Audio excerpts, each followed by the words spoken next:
It's not for the students, it's for the ones who don't know le wagon. So feel free to do something else for the next 2 minutes. So for the ones who don't know le wagon, we are a coding bootcamp. And we're the first one worldwide. Why? I haven't done this pitch in English for such a long time now. It's so weird. But yeah, welcome. My name is Mylène. I'm French. That's why I have this weird accent. Please ignore it. I was a le wagon student 2 years ago, and I loved it so much. I loved working with the team. I loved meeting people from all around the world, wanted to change their lives, and I decided to stay. And now I'm the bootcamp manager for the city of Rio. And tonight you will be with me and Gabriel. And just to tell you a bit more about le wagon first. So we're the first and best coding bootcamp worldwide. And if you enter le wagon community, you will enter a very international community because we have 38 le wagon schools all around the world. You can do le wagon in Paris, London, Singapore, Bali, Melbourne, Montreal, and all of these people get to meet each other and get to exchange work opportunities, career tips, help. It's a big and strong community of 8,000 students all around the world. And before COVID, not so much in the last month, but before COVID, we used to receive a lot of visits in Rio. Like everybody was like being a tourist in Rio and visiting. They were always like, hey, I'm a le wagon student. I'm a tourist right now in Rio. Can I pass by the school to have a beer with the students? I'd like to meet everybody. So this is coming back slowly. We had a visit last week. Hopefully it will come back very soon. A lot of people ask me like, okay, so the bootcamp is to become a developer, right? My answer is yeah, you become a developer by the end of the bootcamp, but actually only half of our students want to become web developer. Like the other half, they want to do something else. Like they want to work for a tech company and have tech skills to be an interesting profile for them. They want to launch their startup. They want to understand better their startup. They want to hire some more developers. So they want to understand like who they will hire, what they will ask from them. They want to understand what's in the job description. They want to become freelancers, digital nomad. And actually like Gabriel, who's with us tonight, this is how I met him. Like he's an entrepreneur and he was interested in doing le wagon. And that's how I met him. And I heard about his company and I was like, wow, I need to invite these guys. It's so interesting. I want them to come and speak to my students. So that's actually how we met. It's not so common here. We have a few students who are entrepreneurs who actually have a company and want to learn how to code. It's much more common in Europe, but still we're always very happy to have them. And fun facts, no, not fun fact, like great news. Last month, we launched our first data science class in Brazil. And it was such a good success that now we're launching the part-time option starting in January 2021. For the ones who don't know, we have two bootcamps. The first one is the web development bootcamp. It's for people who don't know how to code. If you don't have any background, you're very welcome to join our team and to learn how to code in either full-time, Monday to Friday, all day long, or part-time over 6 months if you're working and you cannot drop everything to come and join us to code all day. Of course, we'll give you a prep work to prepare for these 9 weeks or 6 months of part-time. For the data science, it's a bit different. You need to have some coding skills, some coding background, and you need to be really good in math and logic and algebra. Like I do not qualify for this bootcamp, but it's really fun. Actually, like this last week, we decided with the students what projects they will be working on, and I'm very excited to see all of them. So if you'd like to see all the projects that our students will be delivering in the last weeks of the bootcamp, you're invited. You can check all of them on our Meetup or Eventbrite pages. For the data science, it's going to be on the 4th of December and on the 11th for the full-time web dev. I don't remember. I will send it on the chat. Don't worry about it. And I wanted to invite all of you also for our Programação para Todos program. It's in Portuguese. It's a special edition about front end. It started today, so don't worry. Like you missed the first class, but don't worry about it because it's live on YouTube already. Like you can watch the recording of the live and you can catch up on the first class, which basically on this first class, we built all together a Figma prototype of your dream app. And in the next class, next Monday, we're gonna build it using HTML and CSS. So if you're a beginner and you like to experience the Wagon methodology, please join us. It's on lunchtime. It's just about an hour 30, like not even, it's much less than that. And you get to learn a lot. And it's just free class. There are 2 classes remaining. So the next one is about HTML and CSS. And the third and last one will be about CSS components to improve your web app even more. So by the end of this little free online program, you will have a landing page. It's really cool to have something to show at the end. And please follow us on all the social media if you'd like to learn more about our events, programs, and just pictures of our students. They're beautiful. Thank you guys so much, and let's start. And if you have any question for me, for Gabriel, please feel free to use the chat on YouTube or even on Zoom if you're on Zoom. Okay. Let's start. So first thing first, thank you so much for being here with us tonight, Gabriel. Can you please just start by telling us a bit more about you? Awesome. So let's go. I'm Gabriel. I met Milen on Wagon. Just like she said, I was like searching for I was feeling the necessity of like being deeper in technology. I'm not a tech guy. So I was like, oh, I have a tech company, so I have to get deeper in this stuff. And I found Wagon. It was really cool. Like I talked to people that study here. I talked to guys that just could give me a major diagnostic about Wagon, and all the things were like super good. So I reached out to Milen, and we were like talking, but I ran out of time. Like in a good way, our company just got bigger and bigger. We started like a growth thing, and I ran out of time. So that's why I didn't do it yet, but I still want to do it. I'm still willing to do it. It's a good problem. I wish you to have this problem a lot in the future. Yeah. My company is too successful. I cannot do a bootcamp. Yeah. But there's so many projects I want to do. Like it's really super crazy. But yeah, it's a great problem. But like first of all, I would just like to make a disclaimer. I was just talking to Milen and Julia, and it's the first time I'm being like interviewed or in a talk like this before. I've never been in this situation, so I'm kind of nervous, and I just ask you guys for be patient with me. And it's in English, so I'm Brazilian. My hometown is Rio de Janeiro, and so it's twice as challenging for me than a normal situation. But I'm so honored to be here with you guys, and I just hope to give you guys the best time, and that's it. I'm Gabriel, so let's do it. I'm Gabriel, and I'm like an entrepreneur since I was a kid, and I Pink is actually a spin-off of another company we had. Like it was called consultorio.com, and the technology that we use, we built on consultorio.com to increase to get better in our operation. We had a lot of clients, we had a lot of customers that just were willing to speak on WhatsApp through WhatsApp with us. And okay, so let's do it. Let's be where our clients wants us to be. All right. So we bought a lot of cell phones. We bought a lot of things. Like we had a 5-6 salespeople who got in touch, like who used to conversate with the clients through WhatsApp. And it was not like sustainable. We were increasing volume. We were like increasing the operation, the whole thing.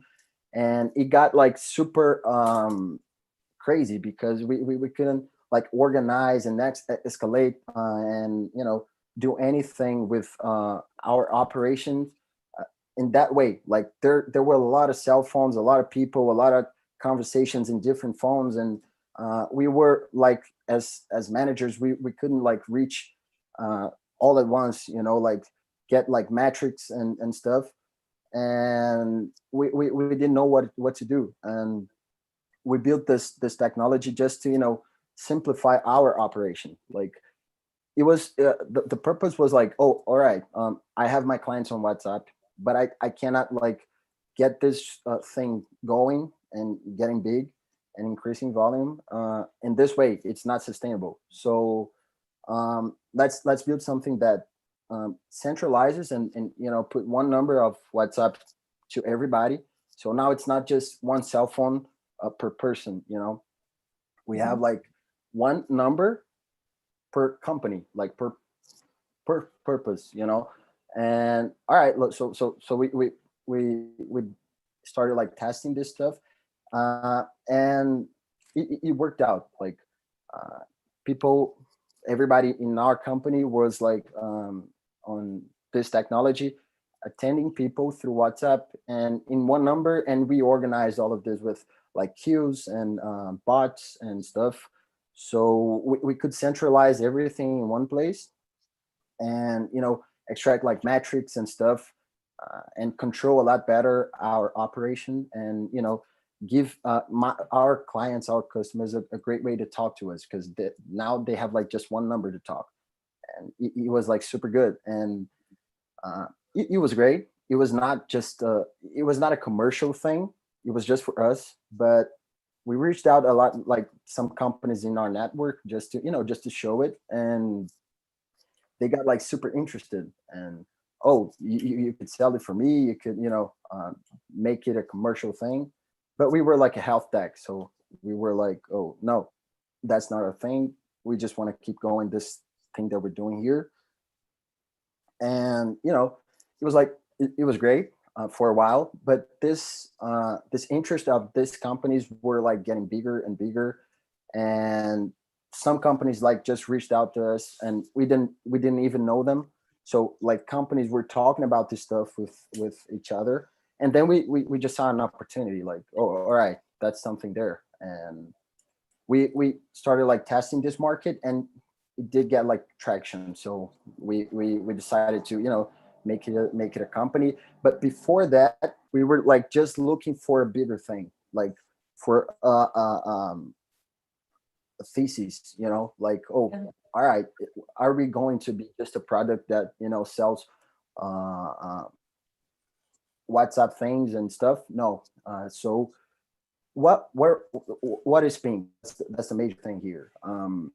We are a communication platform. You know, we think that society and people like just evolve when they are able to communicate. Like, so things are getting better, things are, and you know, like people collaborate just because they have a great channel to communicate well. Let's start in this problem, you know. All right, well, where does it like hurt most? Where does it where is it, I think for companies, right? Are you guys listening to me? Oh, yes, I think it froze for a second. Is it okay for you? Can you hear me? Oh. Can you hear me, Julia? Oh, we lost Gabriel. Okay.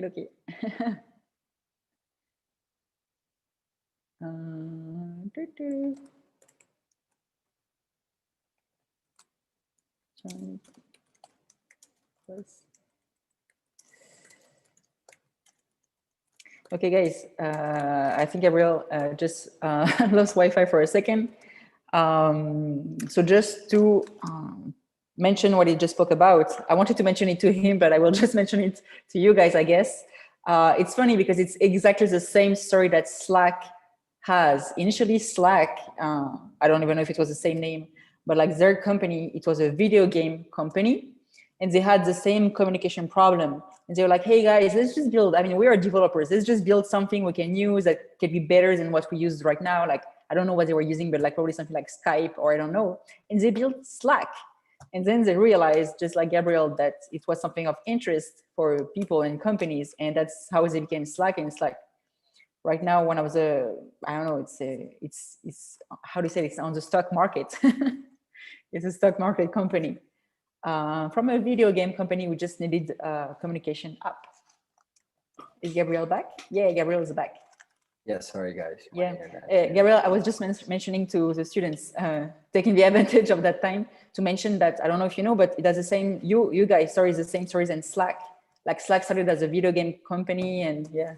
You know, okay. I mentioned it for the public. yeah, it's a lot similar, right? You're right. We talk about this like all the time, and yeah, that's a similarity. Like, and that's good. Like we hope to we hope we can like compete with them someday, and that's a major thing for us. We're not afraid of them, but yeah. I think it's a So different needs, no? Like I feel like Slack is more like internal of the company, like and you guys are more external with the clients from what you showed me of your app. yeah, yes and no. Like today, yeah, we started doing this because like it's where it hurts most for companies, and that was like an opportunity. And like they can't communicate with their clients, so they lose money. They can't communicate well through where are their clients, where are their clients, like WhatsApp. So let's do it because it's an opportunity to get in this market. Which market? Like communication market. But we're willing to do everything in communication. Like the main purpose here is actually to be a company that allows people and internal and all types of communication to communicate well. So that's the main purpose here. That's why Pink exists, and that's the major thing for us. Like, okay, I have a entrepreneurial question for you. How old is Pink? When did you start? September 2019. So it's a year and about a 1 month year. and a half. Yeah, a year. Don't you think that at such a early stage of a company, it's important that you focus on one need, like one specific goal, not necessarily like a niche market, but like not to try to be Slack, to be Skype, to be Facebook, to be everything, because then you lose everybody by trying to get everybody. What do you think of that? Yeah, perfect. Like we don't have the intention like to be competing with those guys like now. We just have to focus on what we're doing. It's a vision. Okay. Yeah, it's a vision. It's a vision. Like Nubank, like they started as a small thing to credit cards and stuff to people who didn't have like a credit card or credit score, and now they're like rank. Yeah. That's no, I think it's great that we talk about it because so you might know already, like at the end of the bootcamp, the students have to build a project from scratch. And a lot of them, when they come to us, they're like, oh, I want to build like something similar to a big unicorn company, and they want to have all these features and everything. And we're like, okay, guys, okay, first, we don't have the time to do all of this. And second, if tomorrow you want to launch your startup, you cannot start with all the features and everything because, you have to find your differentiation. You have to focus on something precise because you cannot just compete with the big ones. So yeah, that's inspiring for our students right now. Yeah, it's actually this what you just said is a major lesson like that I have like personally, and we as a company have to, because like you cannot like just think about a product and think I had an idea, so I'm gonna build a product and do a lot of features, do a lot of things here, and then I'm gonna launch. No, like a lesson that I took from this crazy journey, is that we just have to do an MVP stuff, like without technology as much as you can, without like escalating things as much as you can, and then when you validate stuff, all right, increase volume and then escalate, like then get it to to scale, because you're gonna spend resources, time, money, your health, and it's you don't even know if the market is like going to accept as well. So that's a major learning from me personally. Gabriel, I'm curious, what's your background? What did you study? Yeah, I started like business, but I didn't finish it. Dropout, high school dropout, no, college dropout. Yeah, I'm a college dropout. Such a classic cliche.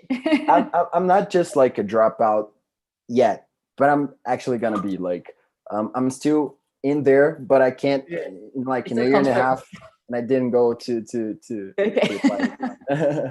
Okay. And did you have any other experience, like work experience except entrepreneurship? Yeah, like it's like my third company, and so I've always been like an entrepreneur, but I worked once in the United States, like it was a work experience program. I don't know if it fits as a like a work experience, like like a job or something. But it was like an exchange program that I just went to Miami to work in a hotel. I was a sales guy from the gift shop, and it was crazy. It was a great experience. I loved it. So that's my. It was like for 4 months. So for 4 months, I was not like an entrepreneur, but I was at the same time, because I was having another company in Brazil here going while I was there. So for when I came back, it was still like working. Milen? I think we lost Milen for a second, but she's coming back. How did your background helped you like create the company? What were the things you took from, like, I don't know, maybe your parents, or you said you were an entrepreneur from a young age. Like, what motivated you to do that? So I really think that's the whole point. Like, I'm not a super gifted guy. I'm just a normal guy that that likes to work and build stuff. So I met like Pedro, my partner, through a friend of mine that I met at a church, and it was like the first time I went to that church, and she like, oh, that's cool. Like let's talk. We had actually just met, and she invited me just to uh, have a conversation with Pedro and her, and I loved it. So I started like working with them, and my background is not like super cool, super like, oh, I've built like a lot of things, but I was like always some of the hardest workers in the room. So I think that's the whole point. I love to build stuff. I love to build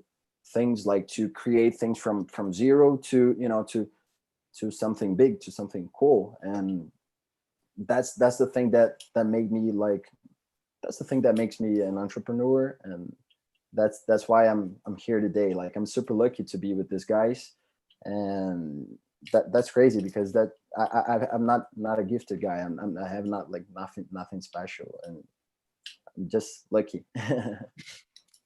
Yeah, sorry, Garrett, my computer crashed. This was my turn now. No problem. Okay, let's talk about the present now. How many people are in the company? We're getting to 30. Like, we have like 28, but we're like hiring people right now, so it's gonna like get to 30 in this month probably. Okay, 30, and how many developers? 13, 14, 14. 14 now. Yeah, 13 or 14 developers. And did you get to ask what was the tech stack behind it? Yeah. It's major. It's like JS. Like That was great. JavaScript. Yay, Yeah. guys. So It's starting Node, like our... Meteor is a framework of JavaScript. And What framework? Meteor. Meteor. Okay, I don't know it. Yeah. Let me Google it. Yeah, that's our stack, like JS. Nice. And I saw it is beautiful app. Very beautiful app. Super important, I guess. Thank you. Okay, Yeah. so 14 developers. And then what do you have? Do you have product managers, UX designers? What do you have in the team? Yeah, we have like designers. We have one PO that he's actually my partner. He's the CEO of the company, and he works as a PO too. We have a CTO and developers, and we have like salespeople, SDRs, and closers. We have onboarding people, and we have support people. Like Okay. CS and support people, customer success and support, and that's Okay, our, okay. yeah. Do you have HR people, or are you guys directly in charge of hiring?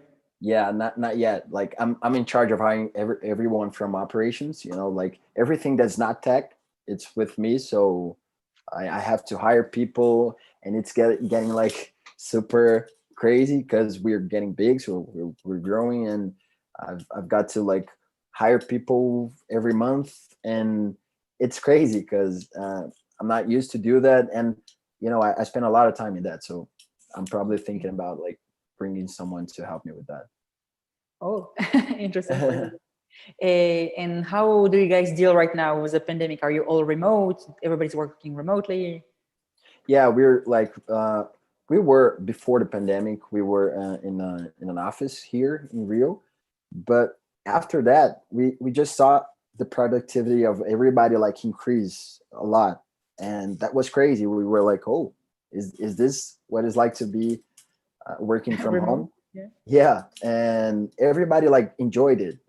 At first, it's like super cool. Everybody loves it. Like, oh, I'm home. I don't spend time going to the office. But everybody since day one, everybody felt like uh, a little bad because like it was super cool, like us being together in the office and stuff. And everybody misses that a lot.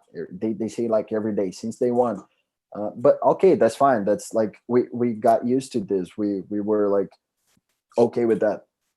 And now like we're feeling that we just made a decision that we're gonna keep this remote thing. Like we're gonna be working from home, but often we're gonna have like meetings for everybody to just work together for a week for something like that.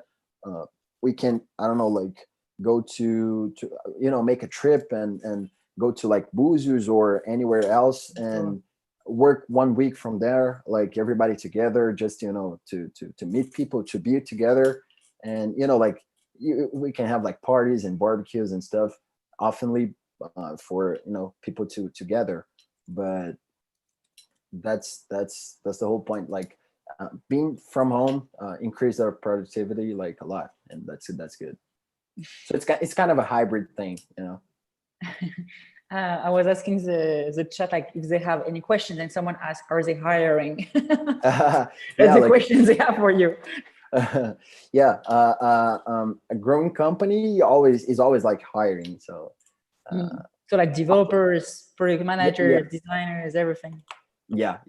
Like the tech part is always hiring like a lot, and operations we have to just manage things like we're growing, so all right, let's do it. No, we had a bad month, so let's hold it a little bit, but we're always hiring. Nice, awesome. And how, I'm curious, as a company also, how does it work when you want to onboard someone remotely? Isn't it harder to make them feel like part of the company and like onboard on the task and all remotely? How do you guys deal with that? Yeah, we're starting to feel this right now. Like we're getting to 30, and it's appearing. It's this pain is appearing. So it's crazy. It's a challenge. Like we don't know how to do it. Like, yeah, I don't have an answer for you in this moment, but we just try to make a lot of calls with everybody and make a lot of like activities together. Like we have something called Quinto, that is like the last Thursday of the month. Someone has to present something, to teach something for everybody. Like it's natural. Like we have a person that is a photographer, so she can teach how to take photos. Sorry, That's awesome. to everybody, and we just like have games to know each other better, and we're just like looking for things to do in this way, to make people feel like they're part of the company. But it's really a challenge. Like everybody now feels part of the company because we always do that, but when you're increasing the number of people in the team, Yeah. it's a challenge. So we're just going through this right now, and we're just trying to figure out how to manage things. Okay. I know that's one of the questions that the students will have, so we'll just ask it for you. What's the selection process in your company? Talk to me. Yeah, Talk to me first. I don't have like a super structured thing. Like for operations, that is my decision. I just like to talk to the person and see what it's like when I talk to her, when I talk to him. And sometimes I like them to talk to the team before. Like it's like a call with everybody, that she or he's going to work with. And sometimes I don't, I don't have anything structured like that. And for technology, you just gotta, pass through a major test with the CTO, because it's like super, super, like he wants things to be done right. And, to be a dev, there's a test, there's a technical test. Yeah, that's a technical test. Yeah. But for operations, it's major, like it's more soft skills. Yeah, it's more soft skills, right? Okay. Nice to know. Guys, do you have any questions? Students? You can also just unmute yourself and just talk if you want. Okay? No questions? For a hiring company, no questions at all? Like nobody wants to put their name out there? You can speak in Portuguese, okay? No problem. Don't be shy. Can it be in Portuguese? Because I was Sim, claro. Vai, Felipe. Então, perdão, Gabriel, eu queria te perguntar, tipo, você começou uma empresa de tecnologia com um parceiro que já tinha um background de tecnologia, certo? E aí, tipo, como foi o processo para você encontrar esse parceiro? Assim, vocês tinham uma ideia e vocês construíram um MVP, ou ele já tinha, digamos, um produto e vocês só se juntaram para transformar isso no produto? E valeu, obrigado pelo parabéns pela sua palestra. Valeu, cara, tamo junto. Just to translate first, so Felipe is asking, like, how did Gabriel, who's a founder without tech skills, found a founder with tech skills, and how did this partnership work? Go, Gabriel. Can I respond in English or in Portuguese? It's better. In English, ideally. All right. So, Felipe, thanks for the question. And like I said, like we were not this company before. Like I met my partner Pedro before, when I met a girl and she introduced me to him, and it was like totally like it was not like predicted thing. We just met, we just talked, and she introduced me to Pedro, and I went to there like to work with them in consultoria.com. And this product, it came from consultoria.com. It came from our previous operation, like the health tech company. And we had like a CTO that is Mateus, and he was like with us all the time. He built this product like in the V0, in the first version of him. And it was like we were just using for ourselves, and then it became a company. So we already had a product, but we had it for another company, for another project, and I was never a tech guy, and I just like was in the same boat, but I didn't build a product, but I didn't just had an idea and met my partner, met met a tech guy with a product. No, we were just doing a lot of things, other things, and then this product came out from a necessity we had back then. Awesome. Felipe, did he answer your question? Yeah, he did. Thank you very much. Thank you, Felipe. And just to give you some background, so I think it was last week. Yeah, last week for our full-time web dev student, they had to pitch an idea that will be developed in the last weeks of the bootcamp. And Felipe Ideas was actually an app where you can find partners to fund companies together. Like, hey, my name is Milen. I have a business background, and I'd like to meet someone who has a background in design and in tech. Awesome. It was one of the idea pitch. Congrats, Felipe. Continue to work on it, Felipe. It's a great idea. It's needed. Yeah. Okay, there's a question from Gabriel Marquez who's asking, did Ping receive any type of seed money in its beginning? Yeah. Like in the health tech, in consultoria.com, we raised like R$1 million from angel round. And then like now with Pink, we just received seed money from Fuse Capital, and it was like in August or something like that. You guys can just Google it, and it's super cool. Like they're great partners. Like for real, they're great investors. They help. They stay in touch. They do a lot of things more than just the money. Just the money, but yeah, they do a lot of things more. Yeah, yeah. And we just got this like in August, I think, and now it was like 3 million reais, and we're preparing for a Series A soon. Yay! Update us. We want to know. Yeah. I'm curious because you said like you got the funds in August.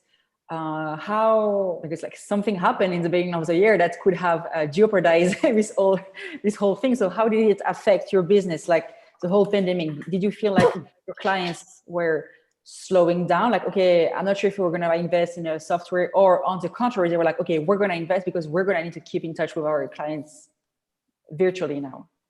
Yeah. It was crazy. Like in the beginning of the whole pandemic thing, we had like boom, an explosion of new clients and stuff, because like everybody was lost. Like, what do I do now? I had a physical operation when I talk to my clients, when I talk to my partners, and now everybody is at home. Like, what do I do? Like, we cannot like just give the cell phone to the person in the next table, the next desk. So we had like a boom, but then it was like getting lower according to when the time was passing, and now we have like something getting big again. Like we're increasing volume again, because like a lot of companies just decided to stay remote, and like a lot of companies just found out about this kind of tool, and even though like they're coming back to the physical operation, they want to keep it because they want to have it because it's much better than don't have anything. So it was great. It was super good. Like the pandemic thing was like super good. You were one of the business who benefited from it. Yeah. Not super cool for society. Like we're not praising it, right? But it was super cool for us. I'm not happy with that, guys. Yeah, it's a tough subject. Any other question, guys, about raising money, finding your partners, finding your team? Otherwise, there's another question from Danielle. I don't know if you can answer, but he's asking, what skill does a backend developer needs to have to be hired?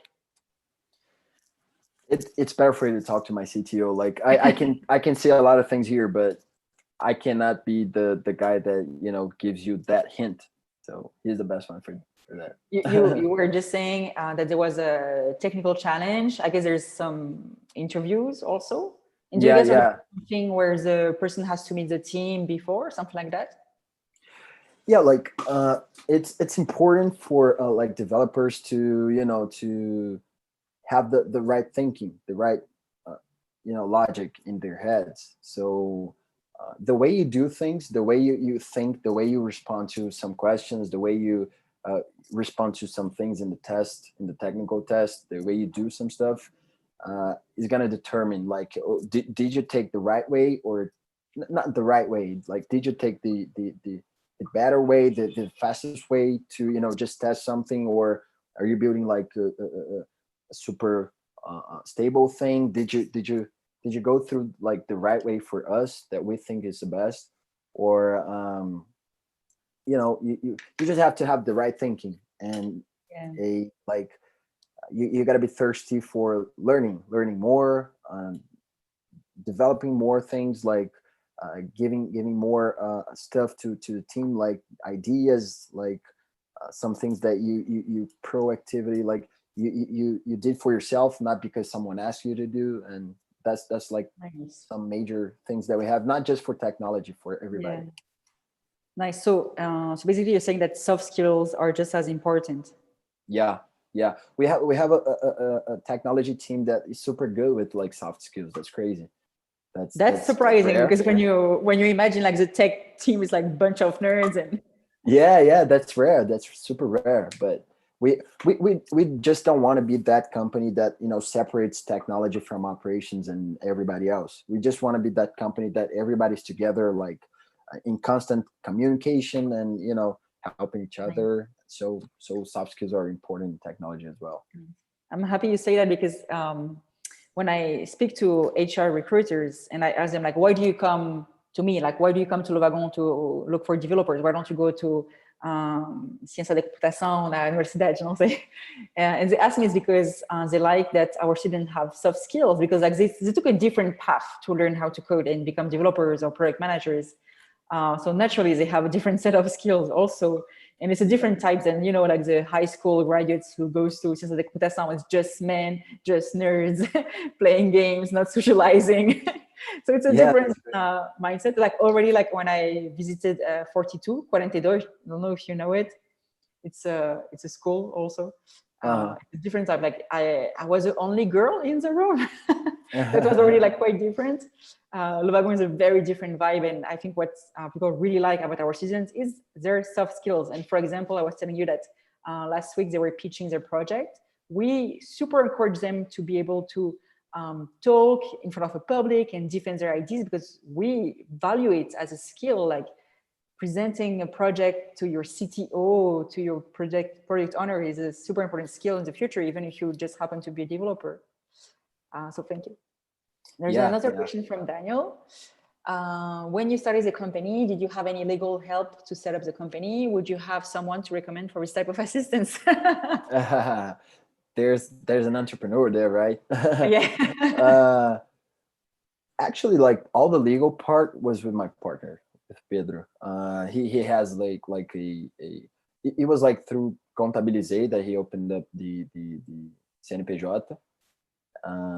But all the legal stuff, like we already had a company, right? It was consultor.com. So when Pink is just like a spin-off, you know, we just had to change all the CNPJ, the name of the company in the CNPJ, but we didn't have like to do all the process again. And the process in consultor.com, Pedro did it all by himself, so I didn't participate of that.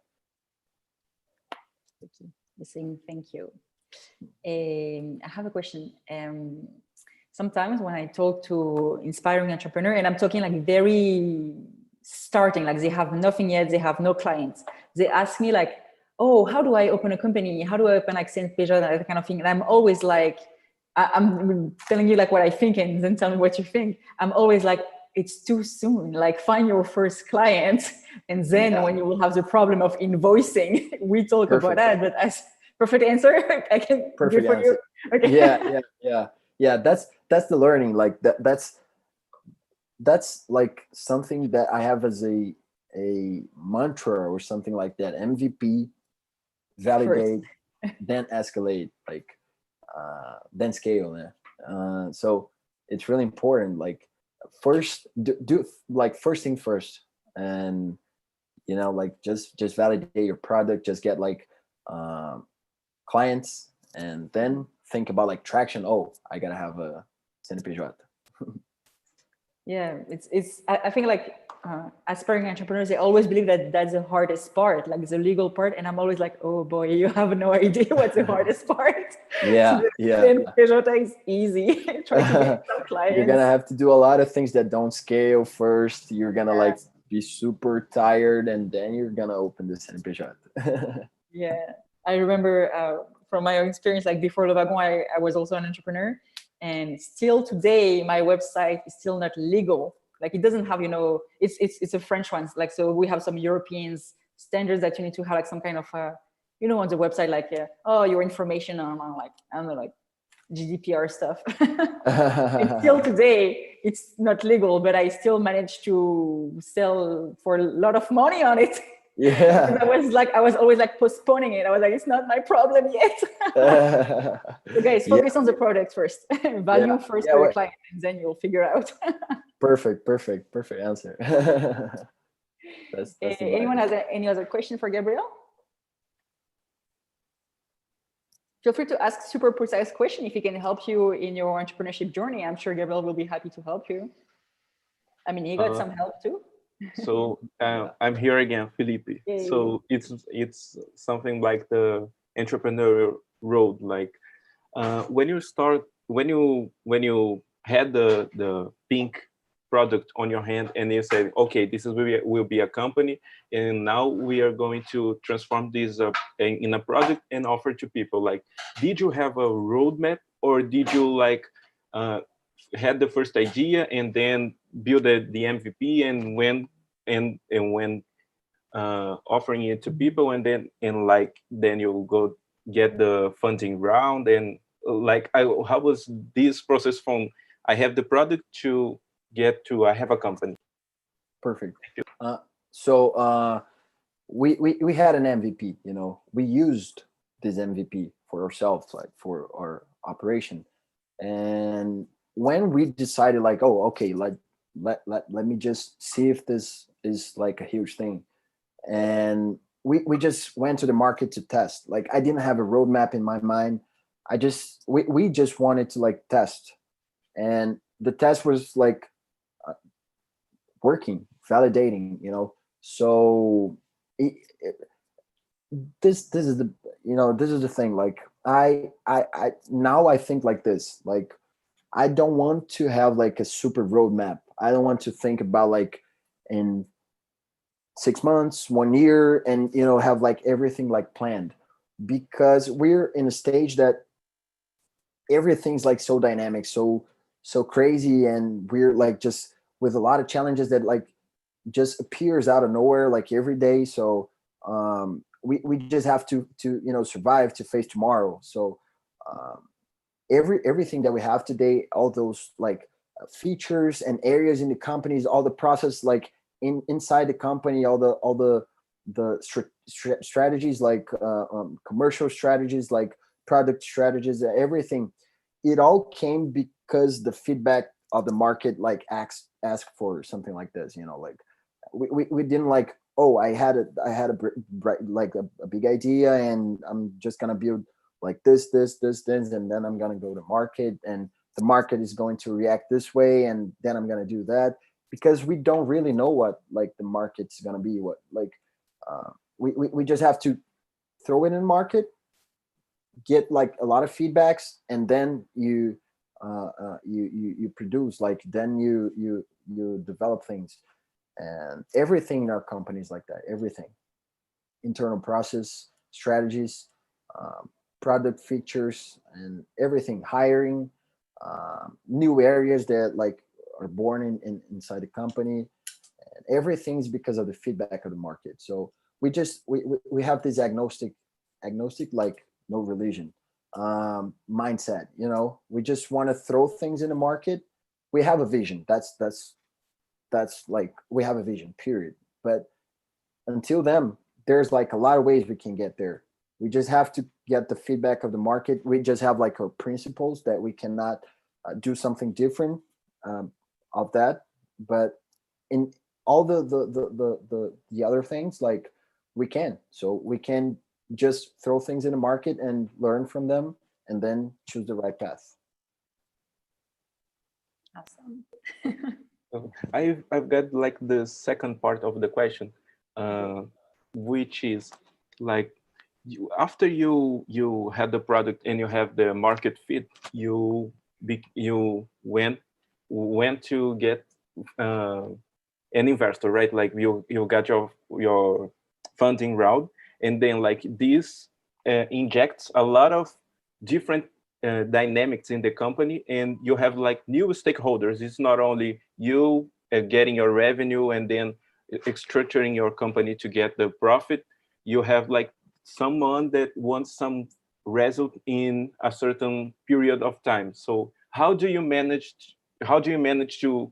to balance all these stakes you have on your hand after you had the product? Awesome. Like, sorry for the long question. Working hard. Like, you just gotta be the hardest working in the room. You just gotta be like someone that doesn't give up. That's some, you know, you gotta be healthy. That's period. Like you gotta be healthy. You cannot like that's a lesson I learned for myself. I went to the hospital 2 times because of like, I was like burnout and, you know, like super stressed because like I was working 16, 17 hours a day, and it was like super crazy. So be healthy. Like that's the, you know, the start. But in all of the times that you're like working, work hard, man. Like that's what is gonna, you know, make you get good investors. That's what's gonna make you like have great stakeholders. That's want to get you like to give results to all those people, and that's the most important part. But you like in the other hand, like you got to choose well your investors too. Like it's not just any fund like VC that you should have as a investor. Like it's not any person like an angel round, you know. You just got to choose well. Like they're gonna ask for results in the most part, the good ones. But you just got to work hard to have results for them, but you got to choose well too, you know, for them to help you to get results, because they do that too if you choose well. So, you know, it's both ways.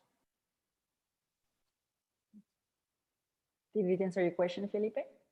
Yes, thank you. I like that you started with talking about health. I think it's rare in the entrepreneurship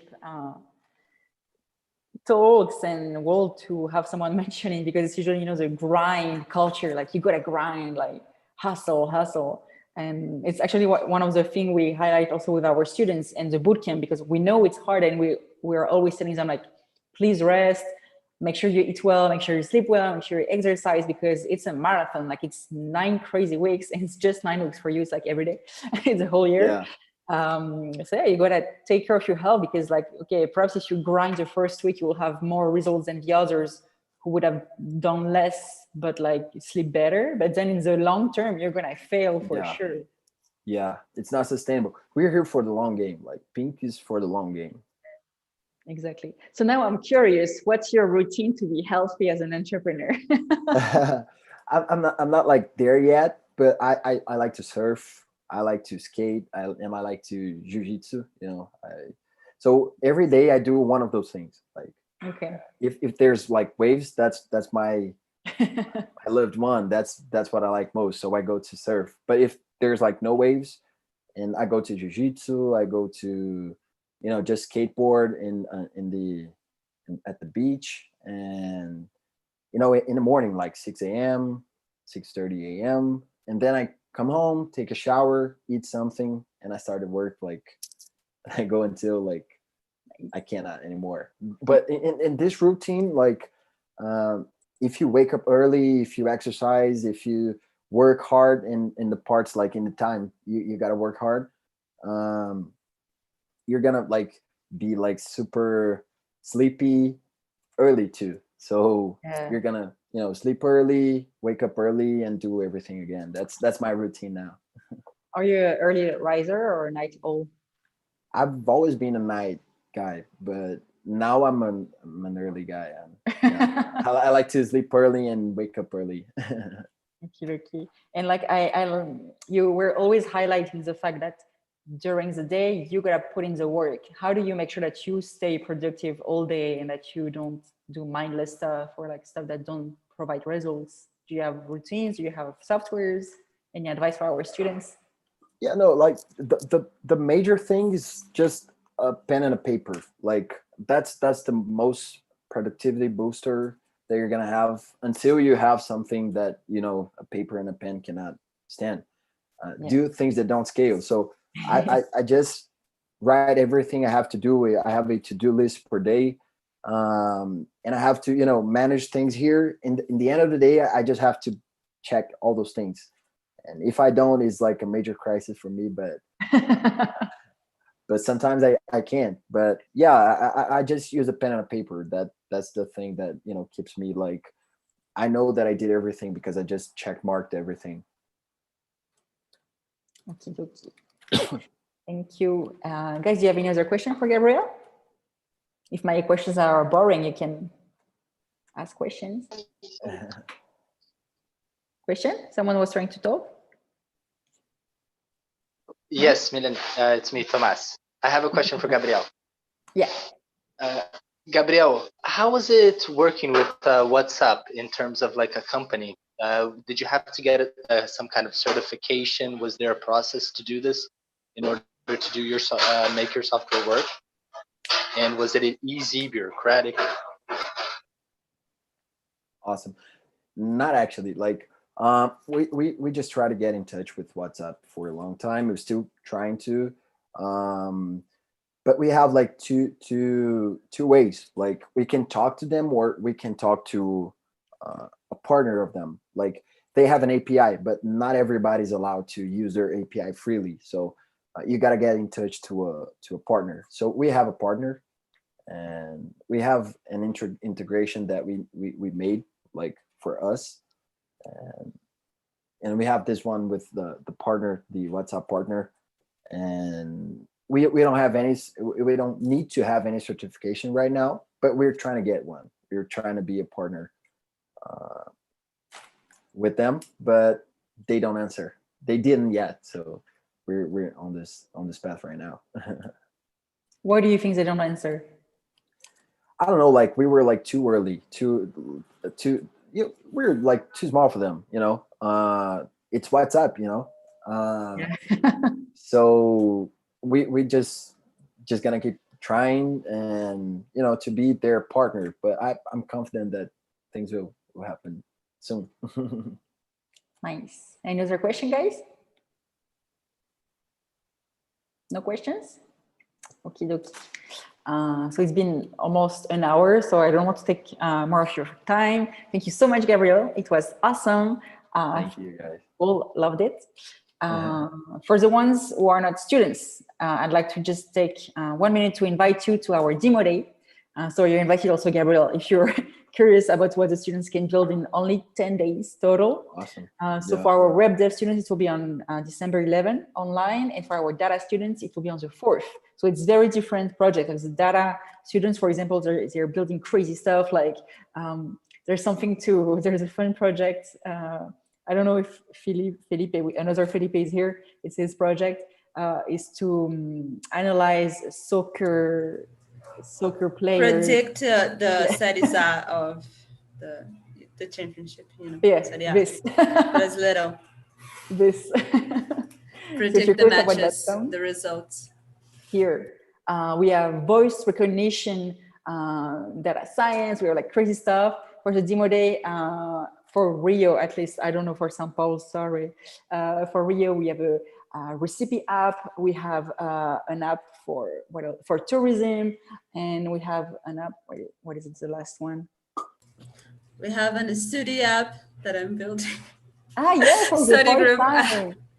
Study group app also. Yeah, the part I was actually building something quite similar to Pink, but the WhatsApp API is very hard to get access to, and to work with.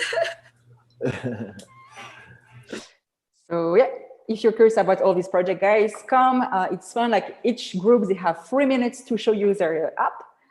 So I hope to see you all there. And otherwise, for the students, have a good night of rest. Tomorrow we're continuing with Rails, which is a framework for Ruby. Here is Gabriel. And for the data science students, we are in the machine learning week. So it's a very tiring week. Thank you so much, and meet you all another day. Okay.